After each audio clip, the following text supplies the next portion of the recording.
Show it to me, and I will be quiet. Show it to me. Show me where in Scripture we are called to live in Yeshua, walk with Yeshua, walk our lives before Yeshua without a team assembled around us. And that's why you need to be submitted to a rabbi and a group of elders. Because you're going to need members on your team to help you meet your personal goals and aspirations. So the Indianapolis 500 looks like 33 wild men in driving machines doing their own thing, chasing their own prize, chasing their own vision, cherishing their own grandeurs of glory. And some of you were bored before I even got started because I had the audacity to talk about the Indianapolis 500 instead of Daniel chapter 3. So you already lost the benefit of what I'm trying to share with you. That life can be like oval racing without a finish line. And you ain't going nowhere quick. That's a bad place to be, going nowhere quick. Without a team, I cannot live for, I need this place, even if this place isn't full. I need this place. I need you. Because I can't shack up with some woman on Friday night and show up here on Saturday and be real and kosher in your eyes. Oh, I can do it, but it'll be no anointing. I mean, I wouldn't, people will eventually see through the farce. So this team thing, I need you because my life is so cluttered with internet and phone calls and problems and other ministers attacking me. Can you imagine that? Other ministers attacking, unheard of. Other ministers attacking Rabbi Moshe, unheard of. So this is my place where I come to escape. Where I come to worship with people that I know are on my team. So it looks like that we have a personal relationship with Yeshua, but the truth is you will never achieve your individual goals and aspirations without taking the time to assemble a team of prayer partners, a team of ministry partners, a team of just friends, someone you could say, I'm angry, and I know I'm not supposed to be angry because I know anger is not a fruit of the Spirit. And the other person says, yeah, you know something? I get angry too. Let me show you, come to my house. I'll show you some of the walls in my house that I busted. And so you work this thing through as a team. And team members help each other achieve individual goals. You've been lied to. I don't need anybody. That's pride. Big time pride. I don't need anybody. You sure do. It's not good for man to be alone. We all need Ezra, a helpmate. Spiritually and also other believers. Baruch Hashem Yahweh. Look at verse 24.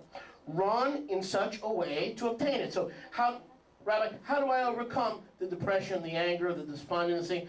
Number one, don't drive in circles without a finish line. Make a finish line. Daily, weekly, monthly. Number two, don't show up in Indianapolis and step on the gas, thinking that it's an individual sport. Listen to me if you don't hear anything else I say today. You cannot, Yahweh has designed His bride, His body, His people. You cannot live successfully without a team. Brothers and sisters in Yeshua helping you, holding you, and lifting up your arms before Yahweh when your arms get weak, and your walk gets weak, and your time gets weak, and your heart gets weak, and your spirit faints before Yahweh. Hallelujah. Come on now. Even Moshe Rabbeinu had Aharon and Hur to hold up his hands. That is the great deception in the Christian church. It's personal. Personal. Don't ask me any questions. Don't ask me where I've been, who I've hung out with, who I've been associating with, what I've been doing during the week. Don't. It's personal. And under this guise of this cloak of spirituality, we lack accountability. But more than that, we will not achieve our goals, because look at verse 24. We must run in a way to obtain it. Listen, the only one that can obtain a prize in Yeshua, in the faith, I'm not talking about race cars now, is to have a team. Whoever wins the Indianapolis 500 tomorrow will have the best team, the best pit crew. Every second they lose in the pits is a football field and a half of lost space, on the racetrack. So if someone gets out of the pits in 13 seconds instead of 15 seconds, they've gained an entire straightaway back out on the track. 1 second. The race driver knows they're chasing individual dreams and aspirations, but every race driver knows you can't push the car across the finish line. You've got to have a mechanic, you've got to have a team, you've got to have a pit crew, you've got to have all those things. Do you have that in your life? Now be honest, don't just shake your head. Oh yeah. No, really, do you have a team? Or do you just have some folks that you speak to once every 3 weeks, say, can you pick me up for shul today?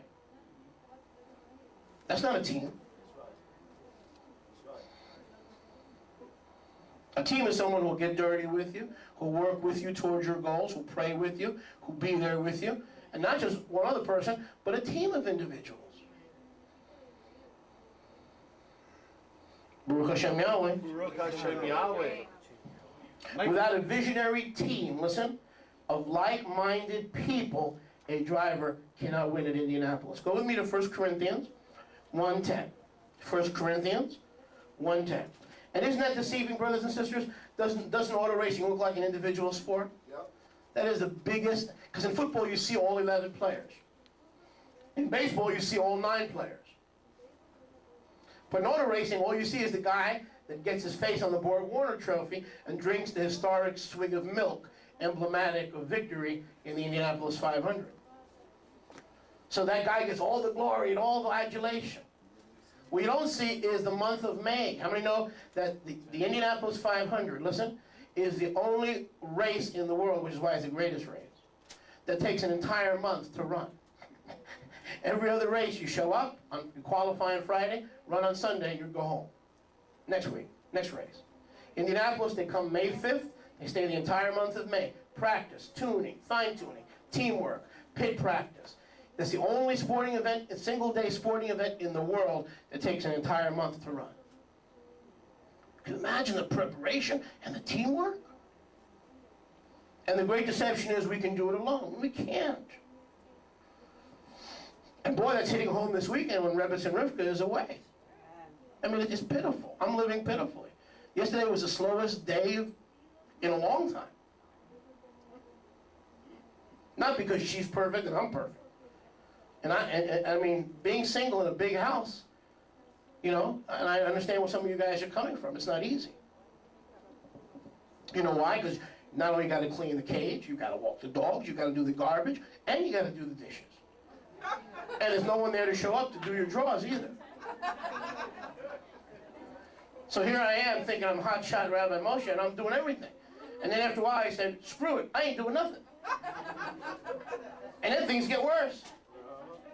Because when you're overwhelmed with what to do first, and you're overwhelmed, so you say, I'm not doing it, I'm reading, I'm going to get into the Word. Oh, that's a good excuse not to do anything. And I'm like, you know, even if you do fight with your husband or spouse or once in a while or have a disagreement, so what? It's blessed to have a team. Amen? Okay, 1 Corinthians 3:3. I'm sorry, forgive me. 1 Corinthians 1:10. See what happens when you try to do everything? 1 Corinthians 1:10. Baruch Hashem Yahweh. Now I appeal to you, brothers, by the name of our Master Yeshua. By the way, all those who attack us for making a big deal out of the Father's name, Yahweh, oh, it's no big deal. You guys, you sacred name people, you're making, isn't it funny? They're the same ones who make a big deal out of Jesus' name. Call on the name of the Lord Jesus and be saved. Without calling on it, in other words, all those people who accuse us of making a big deal out of Yahweh's name, don't they make a big deal out of Yeshua's Greek and English name? Don't they make a big deal out of it? Do you believe in the name? Yes. I eat pig, I keep kosher, I fornicate. I don't eat. Don't worry about it. Don't worry. Did you call on the name of Jesus? Yeah, but I mean, I'm still living in sin. I'm still shacking up with my girlfriend. Don't worry about that, brother. Did you call on the name of Jesus? Isn't that interesting? Those are the same folks that attack us. So they say, we're making a big deal out of the name. Yeah, out of the true name. They're making a big deal out of a false name or an Anglo-Saxon version of the name. I'd rather make a big deal out of the true name. Amen. Talk to me, somebody. Hallelujah. Baruch Hashem Yahweh. Baruch Hashem Yahweh. 1 Corinthians 1:10. I appeal to you, brothers, by the name of our Master Yeshua HaMoshiach, that you all agree that there be no divisions among you, that you be knit together in the same mind, in the same opinion. Notice. Same mind, same opinion. How do I win the Indy 500? You better get a bunch of boys who've got the same mind and the same opinion, who've got the same goal, have your goal as their goal. So that's what ministry is. That's what ministry is. Oh, you're called to Israel ministry? So am I. Let's get married and let's walk together. That's how you do ministry. That's how you form a team. You don't call a dating service. You don't get on the phone and call the singles hotline or singles@hotmail.com. That's not how you find a ministry partner. That's how Rivka and I met. I was going this way. She was going that way. We looked at each other and go, oh, what the heck? We're both going the same way. Amen? Baruch Hashem Yahweh. Now, jump down please to verse 17. 1 Corinthians 1:17. For Mashiach did not send me to mikvah or immerse, but to bring the besarot, not with wisdom of words, that the stake of Moshiach should not be fulfilled. Okay? So Rav Shaul says that in Moshiach there should be no divisions. We should be of the same mind, meaning we are going to achieve our success, our goal, our dreams. Notice I say dreams, plural. We've been taught, what's your dream, brother? What's your goal? My goal is to get to heaven. That's not a goal, that's your home. You know why you've been depressed and confused and double-minded? Because you don't have daily goals, daily aspirations, things that are realistic, that can be achieved, and you can give Yahweh all the glory. You can get up in front of people and say, look, I used to be this, I'm not anymore. I used to be darkness, now I'm light in Yeshua. I used to be this, now I've been delivered. And he will give you victories to testify of his goodness if you set achievable, realistic goals. Amen. And see, you've been taught that it's worldly, so we don't do that because it's worldly. But if we don't have goals and things we can achieve, it's okay to say, Yahweh, I'm going to pray. I'm going to fast and pray for a full year until you bring my husband. I'm going to fast and pray for a full year till I can have children. In other words, you have a reason to get out of bed. You have a reason to press on. Instead, we're waiting for a victory that's guaranteed to us. Heaven's guaranteed, not by what you do, but Rashul says the race are for humans, not for those who have gone on to be with Yeshua. That's not what a race is for. The good news in Yeshua is you're not what you used to be, but you're not yet what you're going to be. Baruch Hashem Yahweh. Because we're being changed from the inside. Though our outward man perish, our inward man is being renewed day by day. This banana peel is perishing, but our inward man is being renewed day by day. Hallelujah. Baruch Hashem Yahweh. Hallelujah. So there should be no divisions. We need a team. The Indianapolis 500 looks like the ultimate individual sport, yet it is the ultimate team sport. Number three, like the Indianapolis 500, a believer can receive a black flag. Now the black flag at Indianapolis means get out of the race, or stop, you're penalized. Okay? Black flag means you're penalized, stop, or get out of the race. It's a penalty, it's not a good thing. Did anybody know that? Huh? Well, now we learned. If you see a black flag tomorrow, they're telling the driver, get out, slow down, or you have a 1-lap penalty or a 2-lap penalty, so the other car can pass you. What's number 3? You did something illegally. So the black flag means you've done something illegally. And of course, that something performed outside of the rules. Let's put it that way. So that kind of a penalty, a black flag, means you're penalized for competing in the Indianapolis 500, but competing unlawfully by cheating or making your own rules, being eliminated from competition. Do you know that if you compete unlawfully, you can be eliminated from competition? Hello? So tomorrow, the Indy 500, some guy may pass another guy when he wasn't supposed to pass under the rules. That happened in 1981 when under a yellow flag, you're not allowed to pass under a yellow flag. You're supposed to hold your position and maintain your position on the racetrack until the track goes green and you can start racing again. So Bobby Unser passed Mario Andretti for the lead under the yellow, and he passed him unlawfully. Now, for some reason, they didn't give him the black flag, probably because his name is Unser. It's one of the legendary names in American racing, Indianapolis.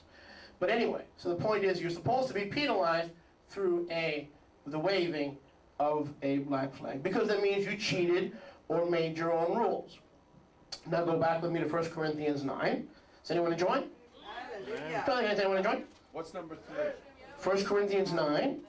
That is number 3. Number 1, Indian and the believing life is like an oval without a finish line. Number 2, the believing life, like Indy, is a team sport. Number 3, the believing life, like Indy, can get you disqualified in black flag.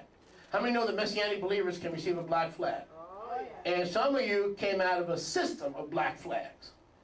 Can we talk? We got black flagged every Sunday. I'm not going there. I've been behaving myself today. I'm going to continue to do that. 1 Corinthians 9 and 26. Back to 26.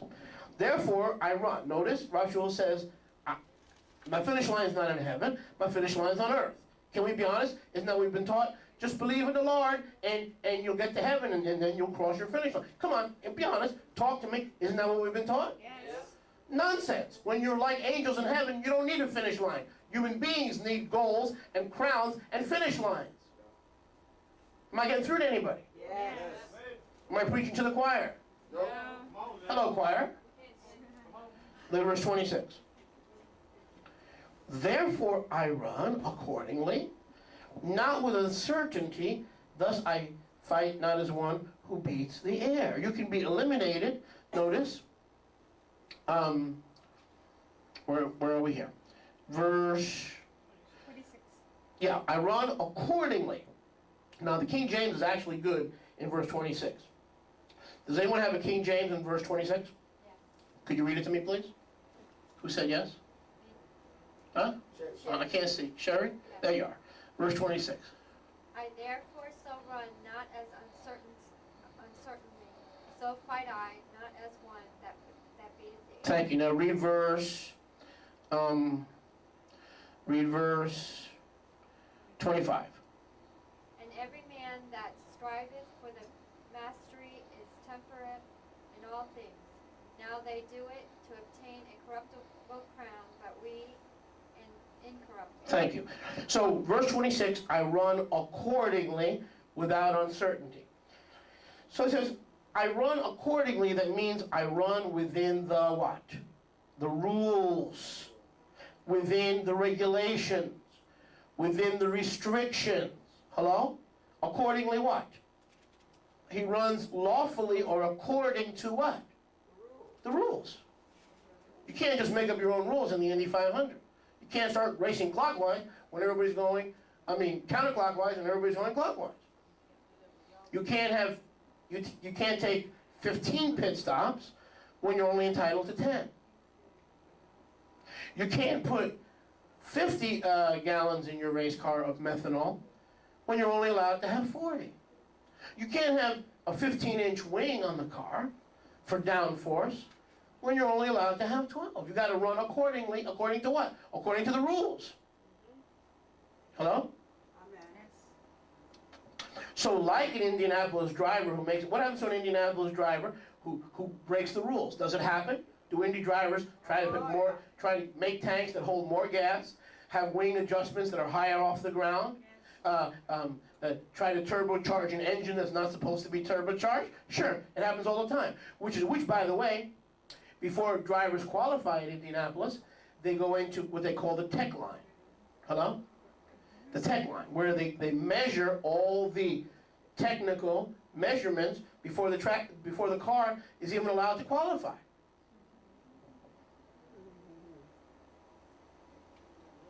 Does it make sense? Yes. The car can't even qualify to race in the Indy 500 unless it passes tech. So in order to race as the life of a Messianic believer, not only to race, but to race successfully without being black flagged or penalized, we must race within the rules. What's another way to say rules, regulations, instructions? Thank you. All right. The Indy driver tomorrow on 11 a.m. Channel 10 is not going to go there and start making up his own rules. He's going to follow the rules. If he doesn't, he's going to receive what? He's going to receive a black flag, meaning get in the pits, you're penalized a lap. You go down one lap. One lap. You're gone. You have no chance in the race. You go down 2 laps, you're really gone. Right? But can we receive Yahweh's black flag? Sure we can. We think we don't need a team. You can't remember, if you don't remember anything else I'm telling you, where's your team? Well, I call the rabbi once a year when I need him. No. Forget about it. The rabbi's got his own problems. It's too early. I do have my own problems. Where's your team? Because the Messianic walk is a team sport. It's not an individual sport. And it's a sport where you must compete by the rules.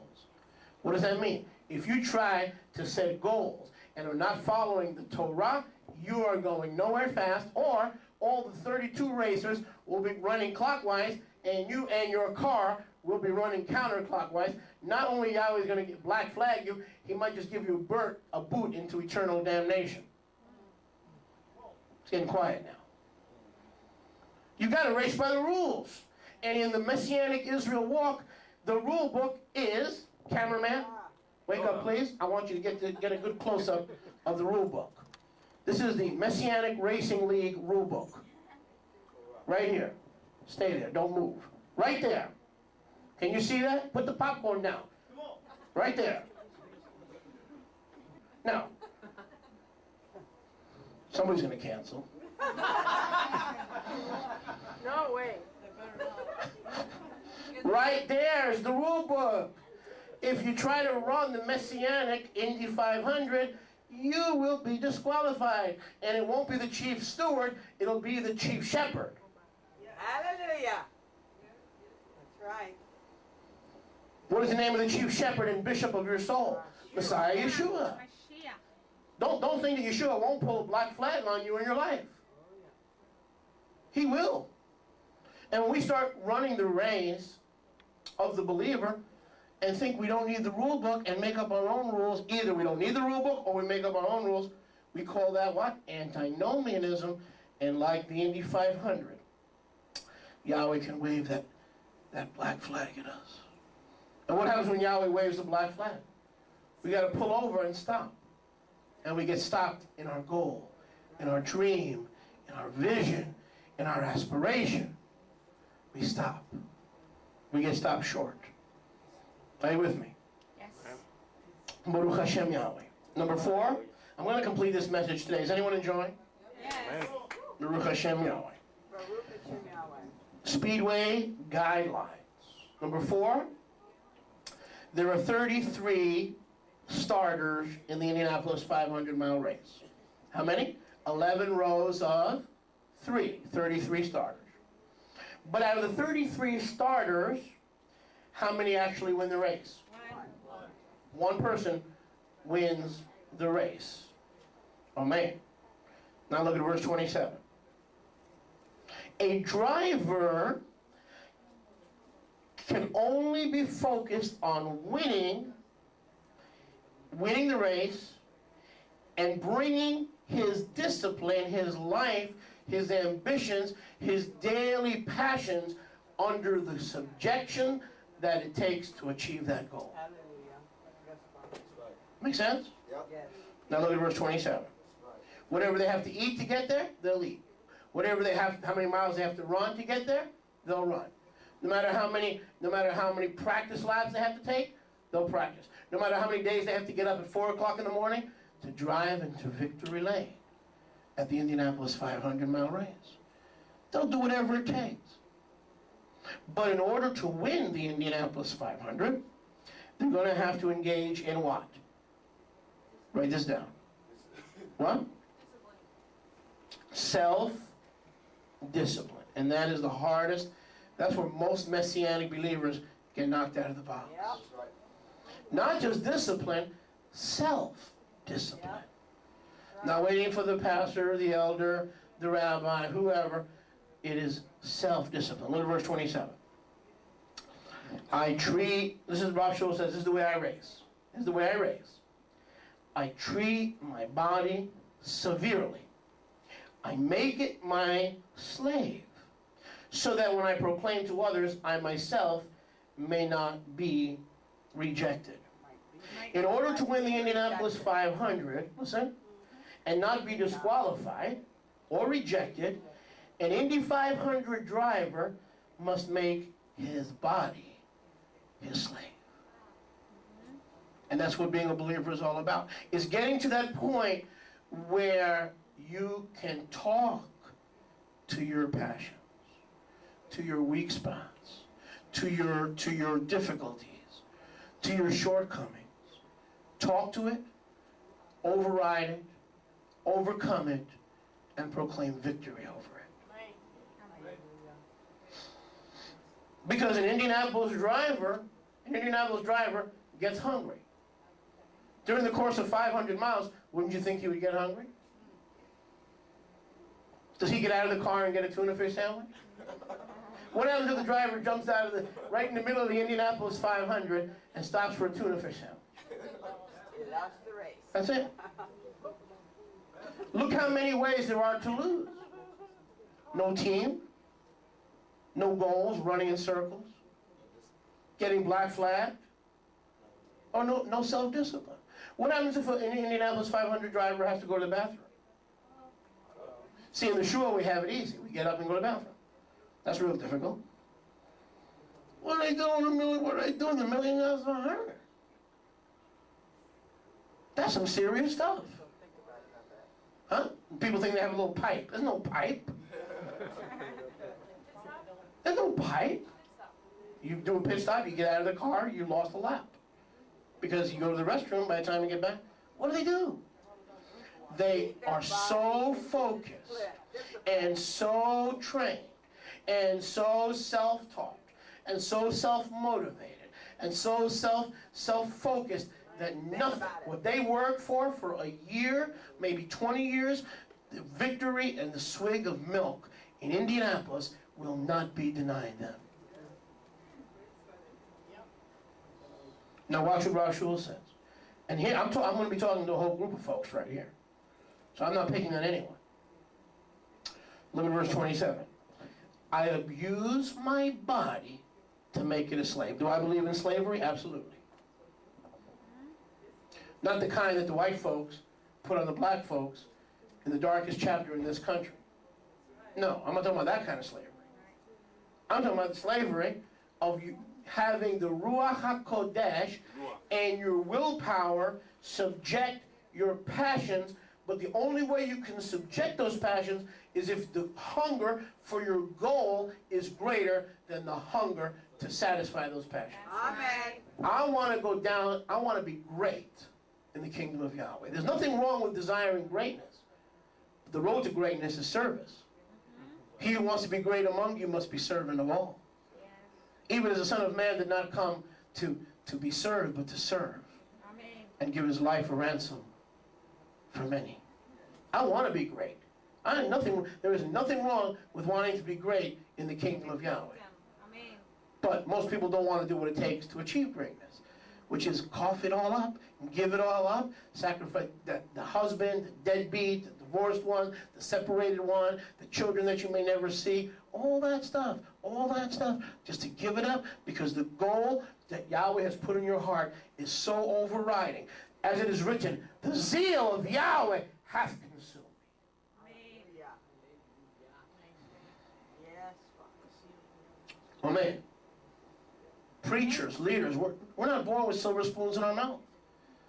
anybody can take to the track and become great in the kingdom of Yahweh if they're willing to take their body and all the accompanying passions that accompany the human body and bring it into subjection.